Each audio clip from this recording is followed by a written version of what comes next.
뭐 비용 안 내는 것도 많이 있지만,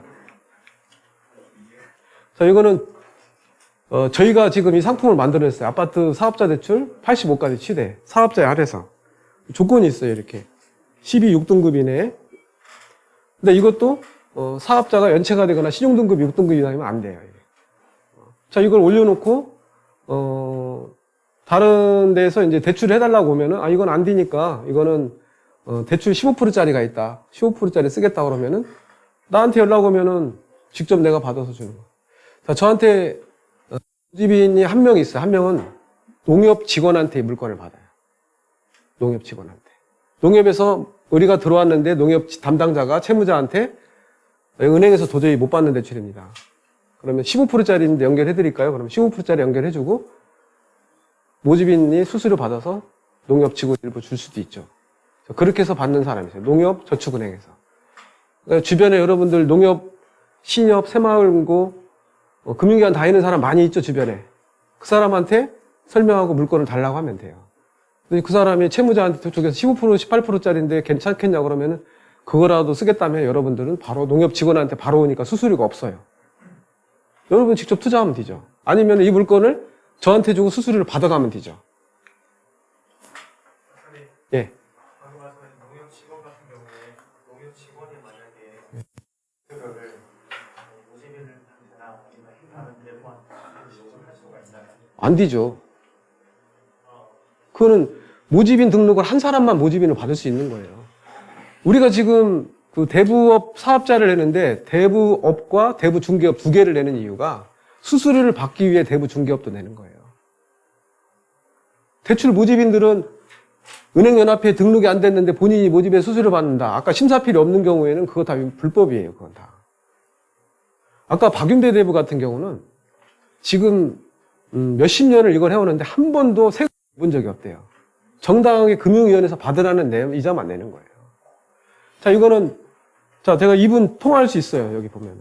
자, 부동산 근저당권부 질권대출 상품이 만들어 최고 한도 50억. 6.5까지 가능하는 6.5. 부산 고려저축은행에. 자산은 어떻게 합니까? 했더니 서울에 자사하는 사람이 있대요. 자, 부산 물건은 유동화가 안 되지만 여기는 유동화가 돼요. 근데 유동화를 협약하기 위해 까다롭다. 채권이 50억이 쌓여야 되기 때문에 채권 투자가 50억 정도가 있어야 되고, 여기는 특이하게 담보를 요청하더라고요. 대부업 대표의 담보. 너무 안전한데. 어쨌든 여러분들이 맞는 곳을 뚫어야 돼요. 이렇게. 전화했더니 이분은 참 친절하시더라고요. 제가 통화한 다음에 바로 자기 명함을 보내오더라고, 나한테. 그래서 이거하고 이분 명함하고 내가 제 카페 카테고리에 근저당권부 질권대출에 명함까지 다 올려놨어요. 여러분들이 수수료를 안 주고 유동화를 시킬 수 있는 곳 찾으면은 PM 수수료 안 나가죠. 여기를 뚫으시면 돼요. 여러분. 아니면 여기 동기분들이 연합을 해가지고 회장님과 총무를 뽑으신 다음에 그분에게 뭐 투자 형태로 한다니. 저 같은 경우는 퇴직한 다음에 자산운용사 하나를 운영하려고 해요. 자기 자본 10억 원에 자산운용사에 실체가 있어야 법인들이 나한테 투자를 할 거 아니에요. 그러면 그 어떻게 운영을 할 거냐? 금융감독원의 금융위원회에 보고를 해야 돼요. 어떤 투자 상품을 운영을 해서 수익을 어떻게 해서 돌려주겠다. 우리 수강생 중에 한 분이 온 자산운용사가 있었어요. 한 분이 강의를 듣더니 그 다음 기수에 또 한 팀장이 또 들어와요. 그 다음에 제가 있는 그 지점장실로 회장님이 찾아와서 회장님이. 그 회장님 나이가 한 74년생인가 75년생 되는 것 같아요. 너무 젊은데 회장이라고 그러니까 저는 부모님한테 많이 물려받았나 이런 생각을 했는데, 내가 그 팀장, 강의 들었던 팀장한테 물어봤더니 원래 투자금 유치를 이렇게 많이 한대요. 그러니까 여의도의 증권사에 여유자금을 자산운용사에 맡기게 돼 있거든요. 저희도 여유자금이 많을 때 여의도 증권사에 그 증권사에 10명을 초대를 해가지고 자기 투자 상품을 설명을 하라고 그랬어요. 그 중에 제일 나은 데를 선정을 해서 뭐 100억씩 투자를 했죠, 저희도. 여러분들이 그런 것들을 생각을 해보셔야 돼요. 내가 가지고 있는 돈은 그냥 투자하셔도 되지만 비즈니스나 투자가 입장에서 투자가를 모집해서 접근하는 방법들을 다양한 걸 찾아보시라는 거예요. 자산운용사는 금융기관에 근무를 하고 저 같은 자산관리사라든지 펀드 투자상사 자격증 가진 사람 3명, 직원 10명, 이사 감사가 돼 있어요. 그 네이버에 쳐보면 알고요. 아까 우리 신규현 대표님이 자산운용산업 사모펀드 운영했던 분이니까 물어보시면 정확히 아실 거예요. 제가 실제 해본 건 아니었기 때문에. 우리 신규현 대표는 지금까지 다 해봤고 홍콩은행에서 근무해봤기 때문에. 자, 여기 보면은 이게 저기예요, 이거. 아까 이 질권대출 받을 서류 거기서 준 거예요, 여기 저한테. 여러분 이게 보이세요, 혹시? 어,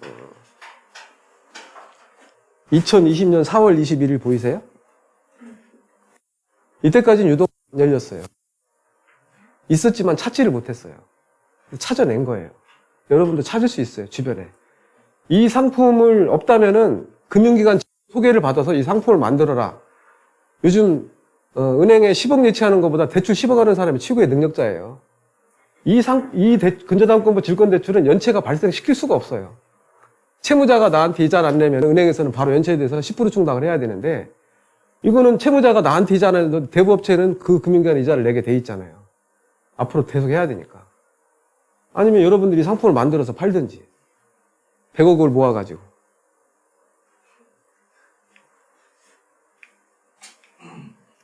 자, 근저당권부 질권대출에 대한 이것도 여러분 저기 올려놨어요. 자, 이제 우리 이치건 세무사님이 셋째 주에 강의해 주실 건데, 이 세금. 우리는 2억 원이에 10%는 세금을 내니까 인건비, 경비 떨어내고, 구간이 높다 그러면 경비, 인건비를 올려요. 어떤 분이, 올해는 1억 했는데 그 다음 년도에 3억 원을 신고를 했어요, 인건비를. 근데 종합소득세 세금을 내고도 세율 구간을 이용하기 위해 세금을 쫓게 됩니다. 자, 이게 지금 P2P에서 27.5를 15.4로 지금 내리고 있는 상황이에요. 자, 근데 여러분이 P2P에 투자를 할 때 100만 원부터 뭐 1000만 원짜리 두구자, 법인은 무제한 투자를 할 수 있는데, P2P에서는 여러분에게 담보 안전장치가 어떻게 되어 있나요? P2P는. 여러분이 지금 1000만 원을 투자했어요, P2P에. 상품이 하나 올라왔어. 아파트, 경기도 일산 후곡동에 있는 아파트를 투자를 하는데, 1000만 원 투자하면은 12%를 주겠대요. 상가는 15%. 그럼 투자를 했어요. 그럼 여러분은 안전장치가 뭐예요? 네? 원리금 수취증밖에 없어요. 증서 하나예요. 자, P2P 회사 많이 망해요. 요즘 PF 대출 잘못해가지고. 다 망했어요. 거의. 70%가 도산했어요. 심지어는 P2P 업체 운영하는 사람이 그 40억, 50억 원 때문에 그거를 날려버리고 교도소 3년 살다 나와요. 경제사범으로. 그리고 그거 가지고 또 써요. NPL 투자를 하는 분들이 수익이 나는 거는 가지고 가고, 수익이 안 나는 거는 일부러 떨어내버려요. 그리고 또 다른 법인지 세우고. NPL로 손해보는 사람 무지 많아요. 그래서 제가 NPL에 실전 강의를 안 해요. 왜? 제가 현직에 있기 때문에. 저도 위태로우니까. 내년에 다 퇴직하려고 하지만. 근데 여기서는 제가 현직에 있으면서도 이건 손해볼 일이 없기 때문에 제가 실전 강의를 해요. P2P에서는요, 투자자와 대출자를 연결해주고 플랫폼 수수료를 받는 거예요. 이게 12%였다면 27.5% 세금을 떼면 실제 수익률이 10%밖에 안 돼요. 근데 안전장치는 증서 하나밖에 안 돼요. 원금, 이자, 수취점. 근데 그 회사가 없어져 버렸다. 내 돈 다 날려버린 거예요. 우리는 담보라는 실체가 있잖아요. 아파트. 자, 여기도 해주는데, 여기 상상인 저축은. 동시 진행을 하다가, 요즘은 뭐 안 한다는 얘기도 있는데, 어쨌든 상상인 저축은행, 상상인 플러스 저축은행. 자, 여러분들 이제 앞으로는 이게 계속 올라갈 텐데, 한번 잘 보세요. 지금 하나은행에 지금 2,040만 원 원금과 이자가 상환이 돼요, 이게. 그러니까 후순위가 안 되잖아요. 원금이 계속 까나가니까.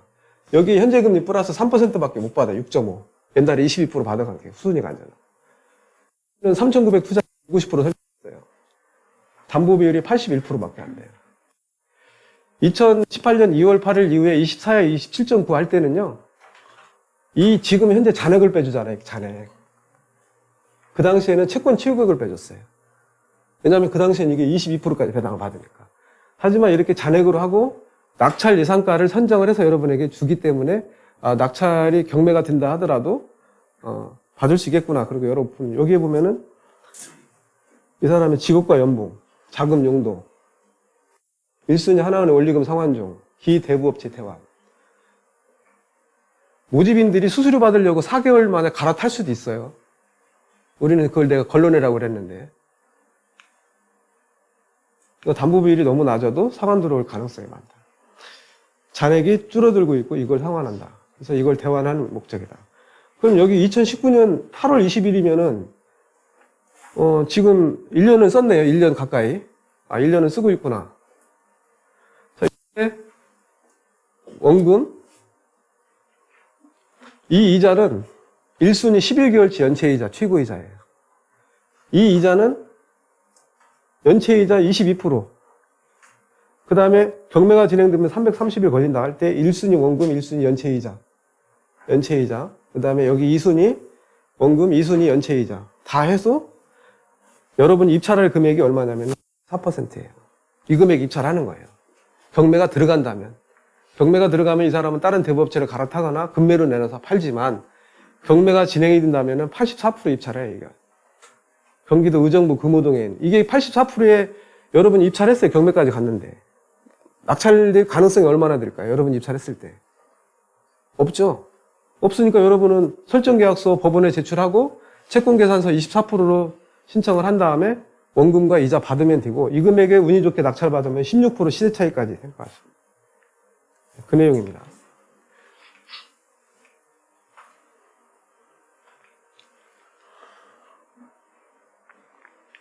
자, 이건 마포에 있는 1억 4천짜리 투자했는데, 자, 이거는 금리가 12.9네요.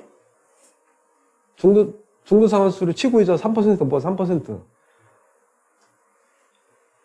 자, 여러분이 12.9% 투자했을 때 이건 수수료 몇 프로 줬을까요? 수수료. 모집인한테. 금리가 12.9인데. 수수료 몇 프로 줬을까요? 이건 1.5% 줬어요. 수수료 1.5. 1.5 빼면 이 사람 수익률은 몇 프로예요? 실제로? 11.4%네요. 그러면 22%짜리 투자하고 4% 주면 수익률이 18%인데. 여러분은 이것만 하는 사람이 있어요. 이렇게 중금리. 근데 담보 비율이 몇 프로예요, 이 사람이? 79%죠. 안전하지만 상환 들어올 가능성이 많다. 담보 비율이 낮은 건. 아까 앞으로 대부나 사나모니에 있는 일본 궤도는요, 80%에서 85% 넘는 건 아예 투자를 하지 말라고 투자운용체에 지시를 했어요. 근데 그건 상환이 빨리 들어오고 이 건도 담보 비율이 낮은 것들은 상환이 빨리 들어올 수가 있다. 그리고 이것도 잘 보셔야 돼요. 최근 매각가율이 95.4인데 낙찰가를 이걸로 산정을 해요. 95.4로. 근데 이 95.4로 하는 이유는 안전성. 왜? 동종 물건의 동종 아파트는 이게 98%가 넘어요. 근데 이 3개월 매각가율은 마포구 대흥동에 있는 매각가율이 마포구 대흥동에 이렇게 고층 아파트만 있는 게 아니라 저층 아파트도 있고 역세권에서 떨어진 곳도 있고 전부 포함되어 있는 매각가율이라는 거예요. 이걸로 하면은 안전한 동종 물건으로 해 맞는 거예요. 아파트가 99%에 낙찰됐다 이걸로. 하지만 저는 낙찰가를 할 때 이걸로 한다는 거죠. 여기서 또 안전성이 있다라는 거예요. 제가 아까 95.4로 했잖아요. 낙찰가. 여기 보면은 95.4로 했잖아요. KBC에. 이 14억 5천이라는 거는 현재 매매 시세나 상한가가 아니에요. KBC로 했어요. 매주 금요일마다 가격 변동이 있는 그 시세 대비 95.4라는 거는 원래 동종물건은 98%인데 최근에 저층 아파트까지 포함한 95.4 안전하게. 자, 이 두 개만 해도 안전한 거예요, 이게. 이렇게 낙찰가를 편정합니다. 낙찰가 1순위 원금 빼주고 1순위 연체이자 다 빼주고도 잉여금이 이렇게 많이 남는다는 거예요. 이건 입찰가율이 80%밖에 안 되네. 이런 물건들은 상환이 빨리 들어오죠. 자, 대출자와 투자자를 연결해주는 플랫폼 역할을 하는 사람들이 지금 대부사업자예요. 대부사업자들은 그 주변에 수많은 대출 모집인들이 있어요. 어떤 사람은 100명 있는 사람도 있고, 어떤 사람은 50명 있는 사람도 있고, 어떤 사람은 3명 있는 사람도 있고. 근데 제가 받는 사람들은 모집인 3명한테 받는데 물건이 제일 많이 줘요, 저한테. 저는 그분에게 얘기하죠. 소득이 없는 사람 아예 받지 말아라.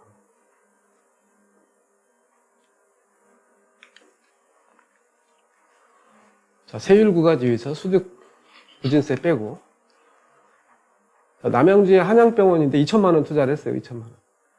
자, 여기도 보면은 원천징수 1,600만 원 사업 운영자금입니다. 사업을 하고 있네요. 담보비율이 76.44. 임에도 불구하고 22%를. 자, 이 대부업체는 무조건 22% 고수해요. 22%. 어떤 대부업체는 무조건 18%만 고수하는 게 있어요. 어떤 대부업체는 무조건 21%만 고수를 해요. 어떤 대부업체는 18%에서 20%를 고수해요. 그거는 그 대부업체가 대출 채무자를 통화하면서 가격 수수료를 약정을 하는 거예요. 자, 여기는 연 22%를 받는 데는 수강생 3기 수강생. 아까 다 했던 내용들입니다. 수익성, 안전성, 황금성, 시세차익가액. 1순위 원금과 연체이자, 2순위 원금과 연체이자 78%밖에 안 돼요. 그러면은 이 금액이 입찰하면 낙찰을 가능성이 없고 누군가 높게 낙찰받으면 원금과 연체이자 24% 받으면 되고 운이 좋게 이 금액에 낙찰받으면 22% 시세차익까지 가능하다. 자, 등기부등본에 자, 이 물건은요. 지금 남양주가 3기 신도시 개발이고 여기 엄청 뜨고 있어요. 아파트 가격이. 여기는 지금 교보생명에 7,920만 원을 120%로 나누면 잔액이에요.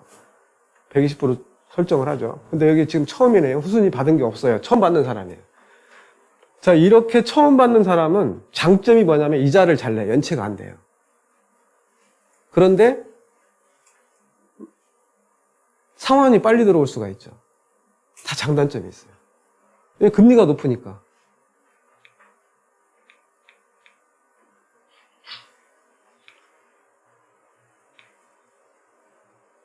자, 5천만 원, 91만 6천 원, 5억 원 투자하면 916만 원. 제가 지금 5억 원을 8건을 투자했는데 한 900만 원 정도가 나와요. 제가 일부러 그 물건을 선정한 건 없어요. 여러분에게 물건을 먼저 줬는데 여러분이 투자하지 않는다고 해서 제가 투자한 거예요. 최근에 NPL 법인이 15건을 사가래요. 근저당권 이전해가래요. 제가 그 중에 수원에 있는 7,900짜리하고 4,500짜리 두 개를 사왔는데 그거는 2개월 만에 상환이 됐어요. NPL 법인 거를 근저당권 이전해서 사왔는데 NPL 법인이 건설업에 뛰어든다고 해서 그분도 기존 수강생이었는데 NPL만 하다가 대부업 한 거를 다 팔았어요. 청라에 땅을 사가지고 거기에 고층 근린상가하고 주거용 오피스에다 올린다고 그러는데 근저당권 이전해온 거는 그동안 이자 잘 들어온다고 얘기 듣고 이전해왔는데 그 건 같은 경우는 상환이 빨리 돼서 두 건 다.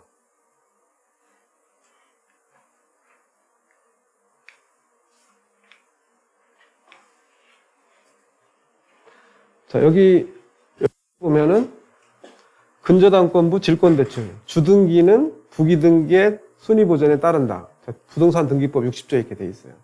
자, 이 근저당 설정계약서가 있고 이 근저당 설정계약서에 근질권을 설정했죠. 이렇게 캐피탈 회사는 근질권이라고 개인은 질권 설정이라고 그러는데 자, 이 캐피탈은 수신이 없어요. 수신이.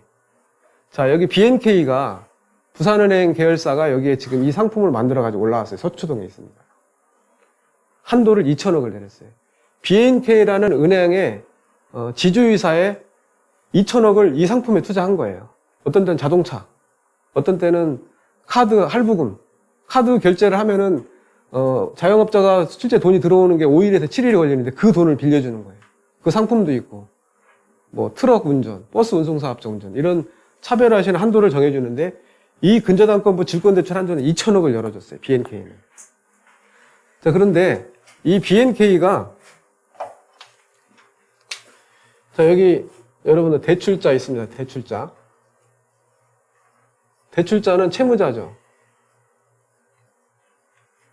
이 사람은 근저당권 설정자. 자, 이 사람이 돈이 필요한데 담보 제공자. 똑같은 이름, 똑같은 말이에요. 담보 제공자. 자, 여기에 아까 우리 같이 그렇게 올렸어요. 채권 최고액에 아니 그냥 아파트 담보 95%까지, 97%까지. 이렇게 물건을 올린 대출 모집인한테 이렇게 물건이 들어옵니다. 그럼 대출 모집인이 여기에 P2P 같이 피어 투 피어, 사람과 사람을 연결한다 해서 P2P 같이 여기가 플랫폼을 수수료를 받는데 연결을 해야 되는데 이제 이 모집인들을 이게 대출 모집인이라고 생각을 할 때 이 대출 모집인이 자기가 돈이 있으면은 수수료 없이 자기가 투자하면 되겠죠. 수수료 한 푼도 없이. 여러분은 이 역할을 차지하는 거예요, 이거를. 대출 조견표를 올려놓고 대출 받을 사람을 여러분에게 전화 오게 만들면 수수료 없이도 돼요. 자, 대출 모집인이 자기가 있으면 투자하겠지만 대부분의 대출 모집인들은 젊은 영세업자들이에요. 돈이 없어요. 그러니까 투자를 못하고 그냥 수수료 명목으로 이렇게 오는. 저는 여기 오면은 투자자가 있어요. 투자자. 이 사람은 근저당권자.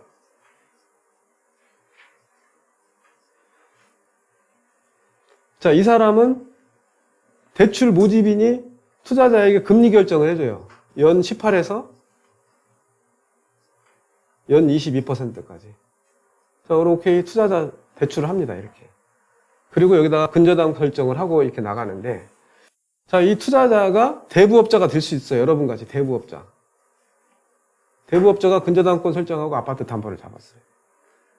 자, 근데 아까 같이 건별로 대출 나갈 수도 있지만 한도를 주는 게 있어요. 근저당권 질권 대출 유동 한도를. 자, 여기 BNK가 연결해 줍니다. 이렇게 BNK.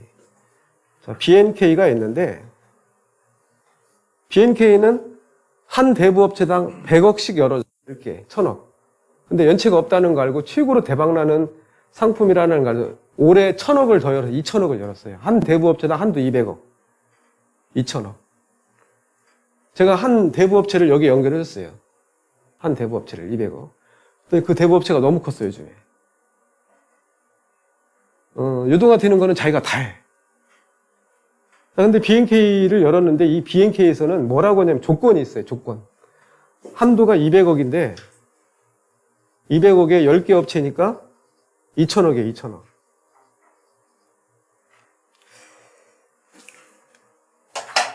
근데 얘 BNK에서는 조건을 뭐라고 하냐면은 자, 처음에 100억 열었을 때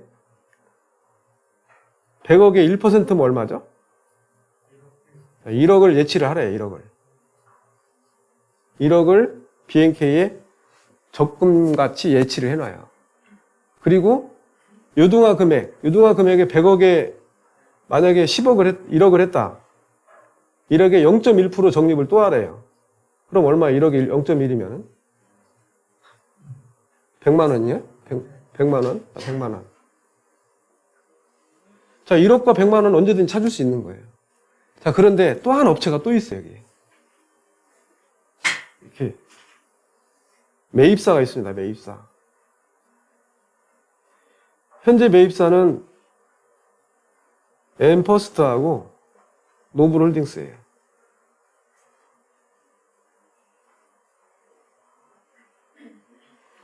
이 노블홀딩스는 본인들이 대부업을 하고 투자도 하지만 매입사로 선정된 거는 이 대부업체당 유동화 금액의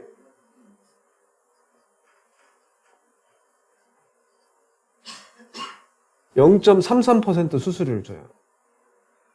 1억이면은 0.34이면 330만 원인가요? 33만 원? 33만 원. 이 돈은 날아가는 돈이에요. 여러분들이 만약에 100억을 가진 채권을 가지고 있다면 여러분 이 매입사에 들어가면 이 돈을 매야 생겨요.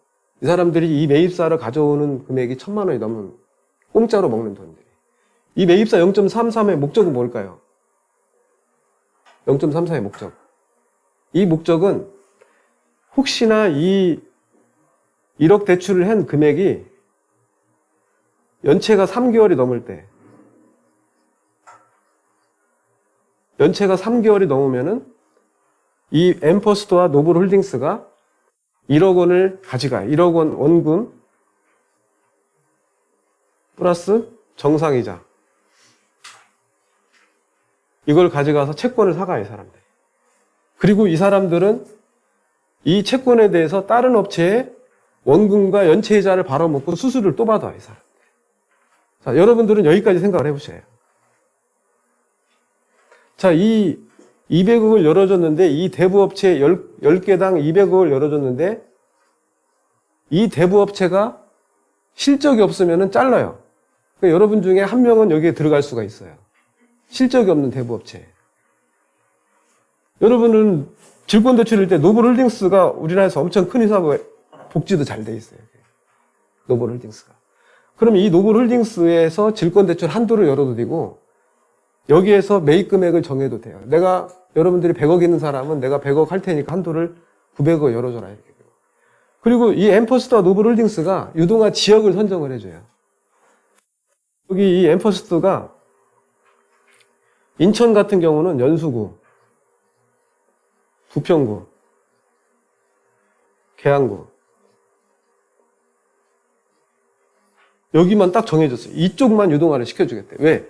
연체되면 자기들이 가져가야 되니까. 유동화 할 수 있는 지역을 얘들이 정해, 자기들이. 그래서 제가 여기를 하나 더 꼈어요. 노블홀딩스를. 인천 전 지역.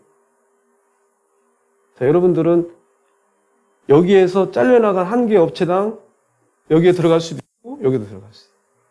여러분들이 BNK 전화해도 지금 10개 업체당 200억 한도 열기 때문에 더 이상 안 열어줘요. 하지만 질권대출 해주는 곳은 많이 있어요. 지금도. 자, P2P 회사가 있는데 여기 회장님이 이지성 회장님이에요. 이지성 회장님. 여기서는 원금의 이자 3개월 연체되면 저한테 다 가져가래요. 그러면은 여기는 원금만 예를 들어 KB시세가 5억인데 1순위 우리은행이 3억이 있어요. 3억. 우리은행. 근데 이 대부업체에서 2순위로 P2P는 대부를 못하게 돼 있는데 음성적으로 대부업체를 만들어서 돈을 투자를 하는 거예요. 2순위로 얼마나 1억을 해줬어요.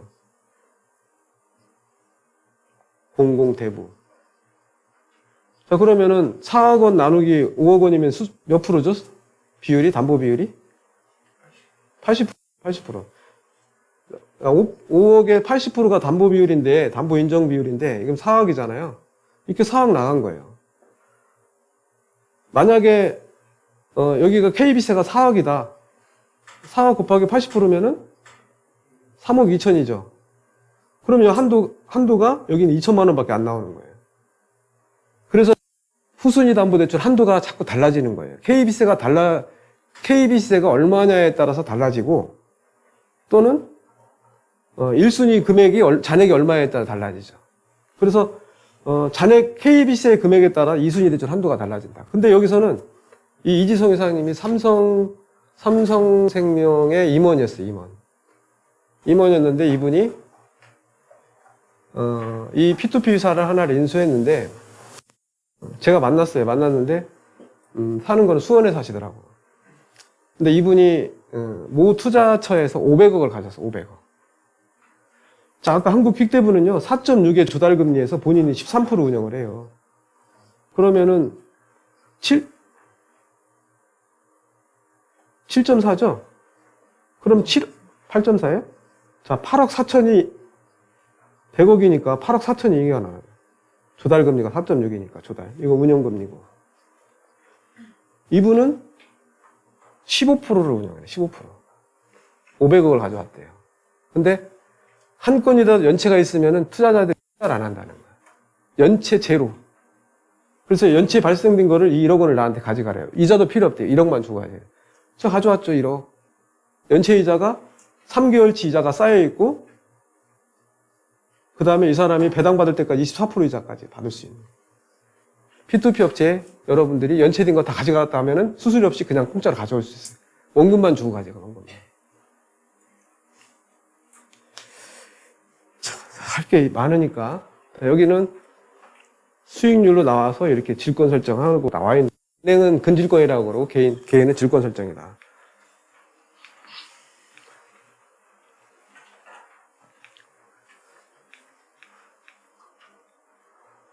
자, 여러분들이 여기 전세권이 있는데요. 자, 선순위가 전세권일 때 여러분에게 유리할까요? 불리할까요? 전세권이 있으면 여러분에게 유리할까요? 불리할까요? 전세권 설정은 이자가 안 나가니까 여러분에게 유리합니다. 연체 이자가 안 나가죠. 연체. 원금만 주면 되잖아요. 자, 아까 이제 종잣돈을 마련하는 거를 말씀을 드렸는데, 저 같은 경우는 보험 약관 대출, 마이너스 통장, 신용 대출, 그 다음에 카드사에 전화하면 다 받고, 왜냐면 투자처가 있으니까. 어떤 사람은, 전세가, 옛날에 전세, 시세가 6억짜리 수원의 아파트, 초등학교 선생님이, 6억짜리를 5억 전세인데, 은행금리가 낮으니까, 1억 원에, 전세가 5억 중에 1억 원은 보증금이고 4억 원을 월세로 받은 경우에 몇 프로 받나요? 4억 원에 대해서 이자 월세 받을 때 5% 받아요. 5% 200만 원. 그런데 여기는 반대예요. 이제 전부 전세를 줘요. 5억 원에. 그리고 여기에 운영하는 거예요. 자, 주택 다운사이징이라고 해서 여러분들이 5억짜리를 똑같이 예전에 그렇게 줬어요. 1억에 월 200만 원. 그리고 본인은 4억짜리 전세를 살면서 3억 원에 대해서 3.0%, 2.8% SC제일은행에서 받아요. 그럼 3억에 대해서 2.3% 이자를 하더라도 이자 주고 그 다음에 200만 원 받아도 130만 원이 남았어요. 이렇게 주택 다운사이즈. 여기는 지금 우리 수강생들은 다 반대예요. 본인이 살고 있는 집을 전세로 돌리고 본인은 월세로 가요. 그래가지고 여기에 투자를 하는 거예요. 돈이 돈을 버는 구조니까 아파트 담보 잡았고, 자, 전세금은 연세가 없다.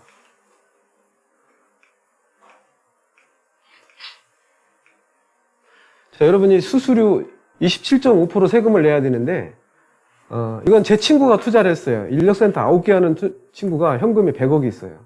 이거 한번 해봐라. 2억 8,300 투자를 했어요. 게다가 걔는 금리가 19%였네요. 이거는, 세금이 어떻게 되냐. 이 친구는 사업하는 사람이니까 세금이 민감해요. 세금 3.3만 내게 해줄게. 너는 사업자 없으니까 질권 설정하고 안전장치를 해줄게. 이렇게 했어요. 자, 이건 경매 취하자금이에요. 상상인 플러스도 있는데 상상인 대부네요. 자, 이걸 다 대환하고 피해 전세권. 자, 제가 여러분에게 보여주려고 이것 때문에 그런 거예요. 18 전세권도 설정을 하지만, 자, 이 500만 원 전세권을 왜 설정을 했을까요? 500만 원 전세권. 여러분이 1억 투자를 하는데 9,500은 근저당 설정하고 500만 원 전세권 설정을 했어요. 왜 그럴까요? 대부업체는 이런 대부업체도 많아요. 네, 맞습니다. 소액 최우선 면제금 서울은 3,700만 원을 먼저 빠져나가지 않기 위해 하는 방법도 있고, 또 하나는 경매 신청을 할 때 3억 7천으로 경매 신청하면은 경매 비용이 한 540만 원 나와요. 근데 이거를 신청하면은 경매 비용이 저렴해요. 두 가지 방법.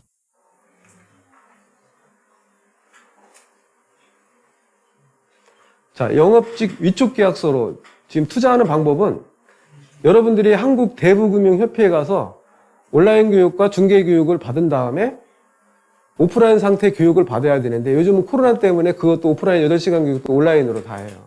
그럼 수료증이 나옵니다. 수료증. 수료증이 나오면 여러분들은 그 수료증을 가지고 법무사 사무실이나 변호사 사무실한테 가서 법인 설립을 하려고 하면 대부사업자 5천만 원짜리. 그래서 은행에 5천만 원 잔해증명서를 가지고 수료증을 갖다 주면은 법인 등기 설립부터 해가지고 사업자 등록까지 나와요. 그럼 여러분이 직접 근저당 설정하고 투자를 하면 돼요. 이게 대부사업자네요.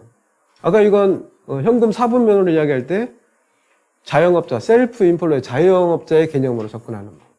두 번째는 위촉계약서. 여러분들이 직장을 다니거나 공무원인 경우에는 사업자를 못 내니까 대부분 그런 경우는 직장이 없는 와이프나 아들이나 딸 이름으로 하거나 어머니 이름으로 사업자를 내고 투자도 하지만, 그것도 안 될 경우에는 위촉계약서를 이렇게 합니다. 위촉계약서는 아까 보험 FC들이 세금을 3.3을 떼거든요.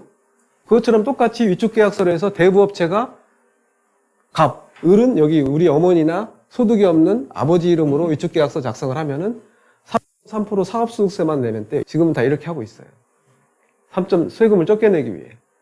자, 그 다음에 차임약정서에서 하는 방법이 있어요.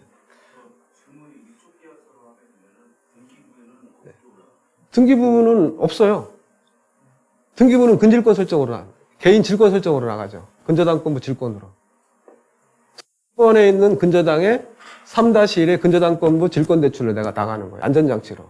아까 유치권, 질권, 저당권, 근저당이 담보물권이니까 안전장치. 근저당 설정계약서 하나, 그 다음에 질권 설정계약서 하나. 두 개가 나오니까 내가 가지고 있어요. 원본을. 안전하죠. 그렇게. 자, 이 차임약정서에 한 거는 여러분들이 비즈니스로 접근할 때 이 비밀은. 저 같은 경우는 우리 딸한테 너 10%만 줄게. 원금 보장해주고. 나는 22에서 4% 수수료주고도 18% 수익인데 딸한테 12% 6%를 내가 먹죠.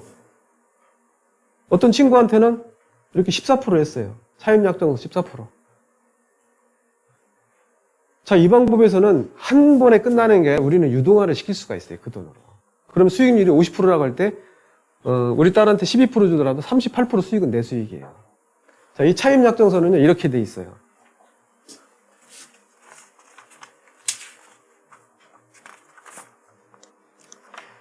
여기 보면은 차임약정서, 채권자는 여러분이에요. 투자자. 채무자는 대부업체. 그리고 이 양식도 다 올려져 있어요. 22기방에 다 올려져 있고, 아까 서류, 제가 여러분이 보고 있는 서류도 원본 서류가 다 있어요. 거기에. 다운받으면 다 쭈룩 다 돼 있어요. 설정계약서 위임장까지.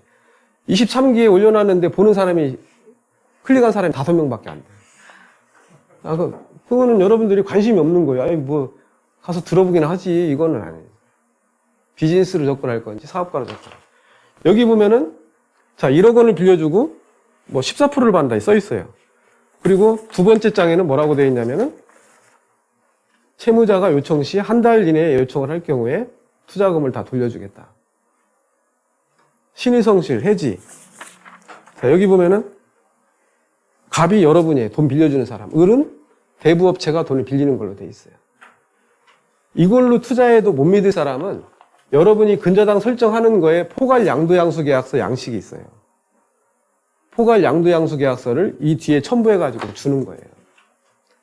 그래도 질권 설정이 안 돼 있기 때문에 여러분은 유동화 시킬 수가 있어요. 질권 설정이 돼 있으면 유동화 안 되잖아요. 차임약정서는. 이 양식도 실전반 22개에 올라가 있다. 이 방법을 하는 거. 저는 이 방법과 이 방법을 다 하고 있고요. 자, 계약 양도 및 근저당권 이전 수준 말씀을 드렸어요. 자, 좀 이따가 내가 지금 이자가 지금 2,300만 원이 밀려 있어요. 개인한테 신청한 거. 근데 이 사람이 1,000만 원만 다 달래요. 1,000만 원은 여러분이 먹고 시작하는 거예요. 수수료도 없어요. 근저당권만 이전해서 가져가는 거예요. 자, 마지막으로 그거 보여드리고 오늘 수업은 여기로 마치도록 하겠습니다. 박사님, 네. 저기 사업자 대법 안내 경우 이촉 계약서라도 순환 출자 계속 할 수 있습니까? 이촉 계약. 그렇죠. 네.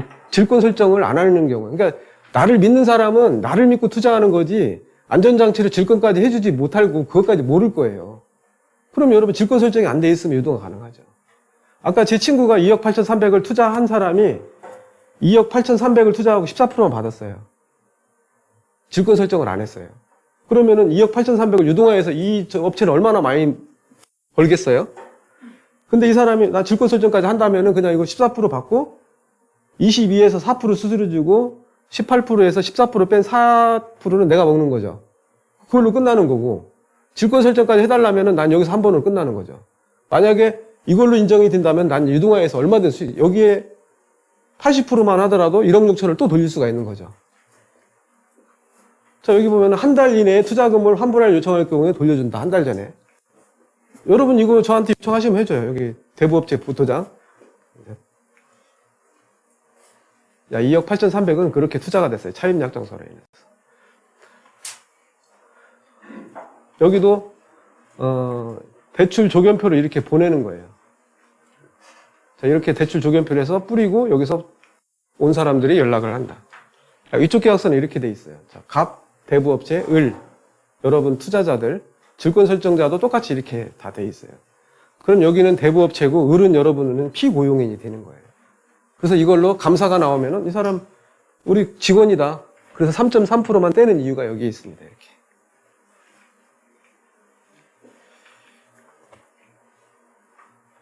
자, 이 세금 계산서는 이따가 이치근 세무사님이 셋째 주에 강의해 주실 거니까 여러분들이 거기서 보시면 되고요.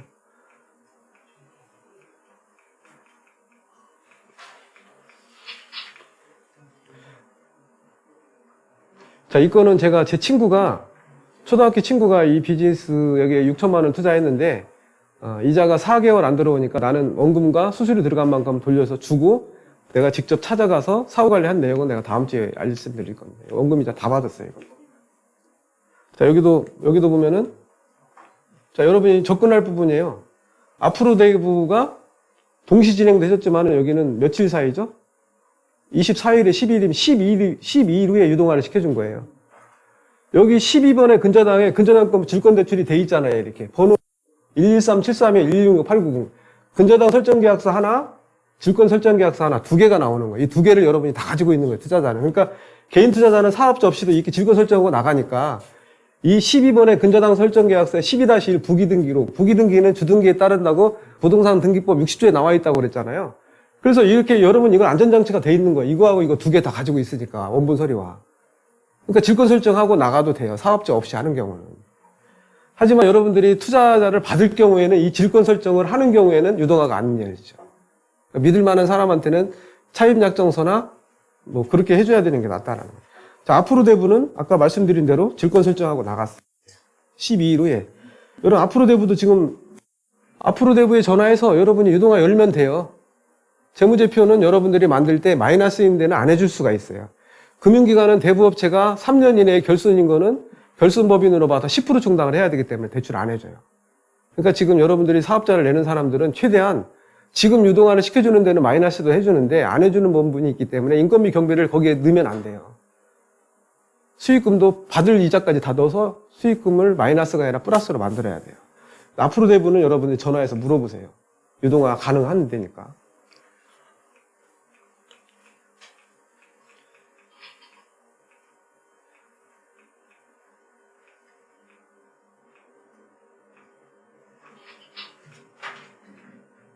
자, 이거 한번 낼게요.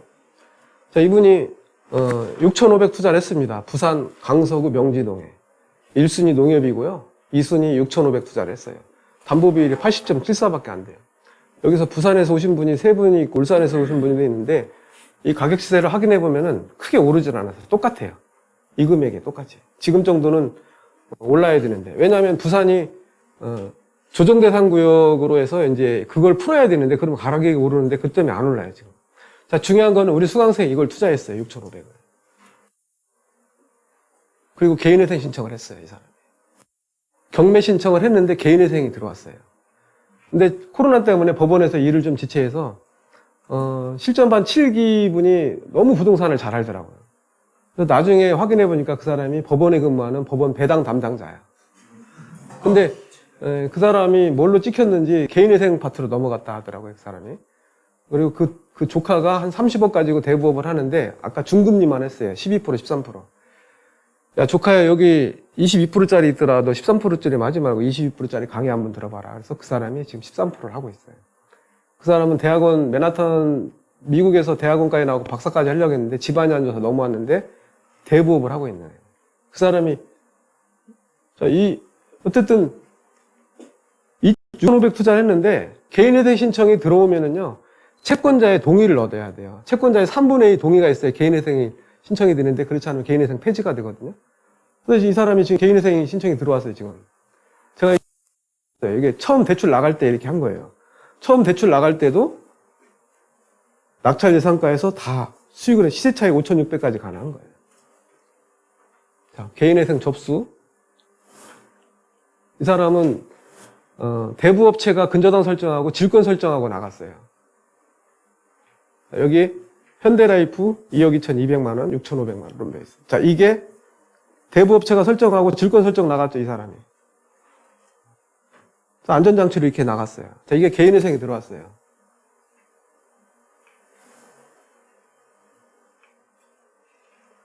자, 여기 보면은 여러분이 만약에 유동화 질권대출을 받을 때 질권대출 금융기관에서 NPL 대출을 받을 때 질권자 우선 배당 동의서를 받습니다. 법원에 경매 신청하고 배당을 받을 때 질권자가 먼저 배당을 받아요.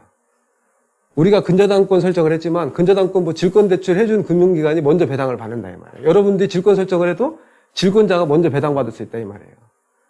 접수 내역. 평수도 좋네. 28평형. 자, 개인 투자자 질권 설정이다. 여러분들이 사업자 안 내고 날 경우에는 대부업자 여러분 질권 설정. 안전하게 담보 안전장치를 잡았어요.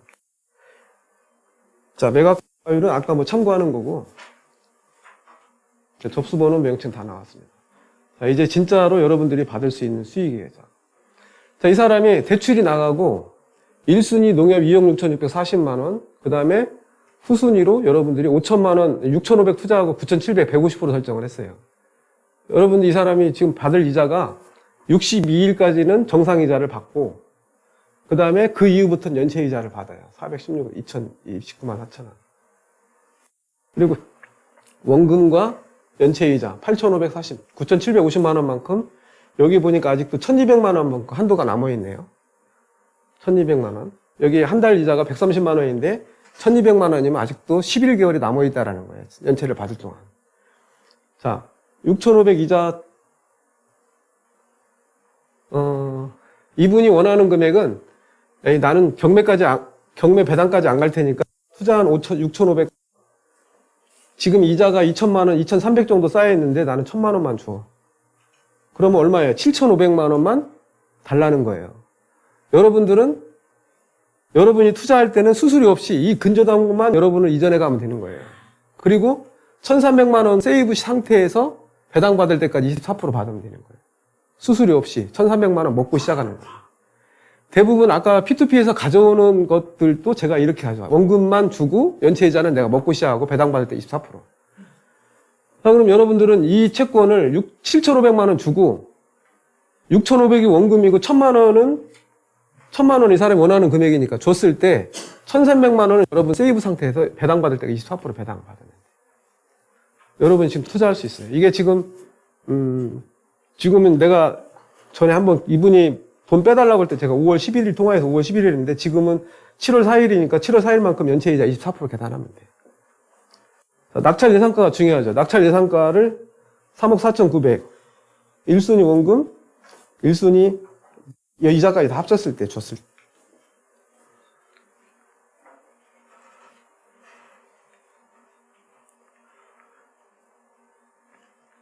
그래서 이 채권은 기존 수강생이 투자를 했는데 개인회생 신청을 해서 들어왔고 개인회생이 지금 거의 끝날 때 됐으니까 금융위원회에 등록되어 있는 NPL 법인은요 이 이자에 대해서 협상이 들어가야 돼요. 치고 그 민사에 관한 민사집행법에서 인정해주는 그 금리가 4.6에서 뭐 6%까지인데 거기 가격 조절이 되는데 우리 대부업이 빠져 있어요. 개인회생이 들어가더라도 근저당권 설정 계약서를 별채권으로 저당권 실행할 수가 있어요. 그렇기 때문에 이 건에 대해서는 여러분들이 곧 개인회생이 끝나요. 끝나면 경매가 지금 속행이 되는 거예요. 애당초에 이게 낙찰자가 경매 신청자가 배당받을 게 없다면 기각을 시키죠. 대부분 오픈상가 같은 경우 은행에 대출 안 해줘요. 그 이유는 뭐냐면 경매 신청을 해도 아예 받아주지도 않아요. 기각시켜버려요. 오픈상가 벽을 쌓아놓고 다시 경매 신청하라고 판사님이 그 얘기가 내려오거든요. 이 건은 저도 이렇게 보면은 많은 분들이 수수료 누구 주고라고 수수료를 내고 해야 돼. 수수료 내는 건 투자 안 하는 사람이죠. 아까 서두에 말씀드렸지만 그렇게 긍정적으로 생각하는 사람은 투자가 안 돼. 수익도 안 나고. 긍정적으로 생각을 해보고 자, 이런 물건 가져가세요 그러면은 수수료 없이 1,300만 원 이제 쌓여진 상태에서 경매 비용은 어차피 송달료와 법무사 빼고 85%는 다 환급받는 거니까.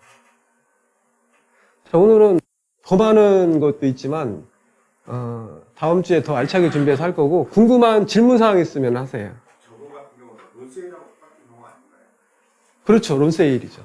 네. 피담보 채권이 확정돼서 가져오는데 대부분 NPL 법인이 가져와야 되는데 출시법까지 돼 있는데 그렇지 않으면 NPL 법인이 없는 데는 매각을 하는 사람은 3년 이하에 3천만 원 벌금, 매수인은 5년 이하에 5천만 원 벌금이에요. 근데 지금도 법원 경매 계장이 이걸 매입을 해서 본인이 배당 신청을 했어요. 아무 몰라요, 이거를. 뭐, 난 모르고 했다고 하면 되잖아요. 그럼. 위촉 계약 투자할 때 예. 저희 같은 직장인들은 예. 직접 할 수 있나요? 위촉 계약서는 그냥 감사가 나올 걸 대비해서 세금 27.5를 3.3만 내려고 그냥 만들어 놓는 거예요. 우리 직원이다, 이렇게 보여주기 위해서. 직장 다니는 사람은 그 직원의 그 범주에 속하기는 좀 그러잖아요. 그래서 어머니 이름으로나 아버지 이름으로나 했는데. 예. 직접 투자는 안 된다는 얘기잖아요. 저도 직장인이기 때문에 제 이름으로 안 하고 딸이나 어머니 이름으로 하고 있어요. 그죠? 예. 포인트잖아요. 예. 그럼 질권 대출로 걸로 끝나는 거예요. 어떤 거예요? 질권대출. 예. 계속. 저는 유동화를 못 시키죠. 내가 대부 사업자가 없으니까. 안전장치를 질권 설정만 한 거죠. 예. 저도 또 그렇게 차임약정서를 하는 경우도 있어요. 제가 1억은 그렇게 하고 있어요. 다 해봤어요, 제가. 제가 여기 많은 투자처가 있지만 제가 다 해본 거예요. 이론만 가지고 여러분에게 설명드리는 게 아니에요. 굉장히 지금 5년 동안 농축되어 있는 이 강의가 있어요. 하나하나 쓰고 일일이 하기에는 너무 많고 지금 압축되어 있는 것만 제가 해서 만들고 있는 거거든요. 다음 주에도 근저당권 이전으로 가져갈 수 있는 게 또 있어요. 수수료 없이. 그거는 이자를 다 달래요. 그 대신 여러분은 수수료 없이 근저당만 이전해 가서 연체 이자 24% 받으면 돼요. 경매에는 안 들어갔어요. 그런 것들. 코로나 때문에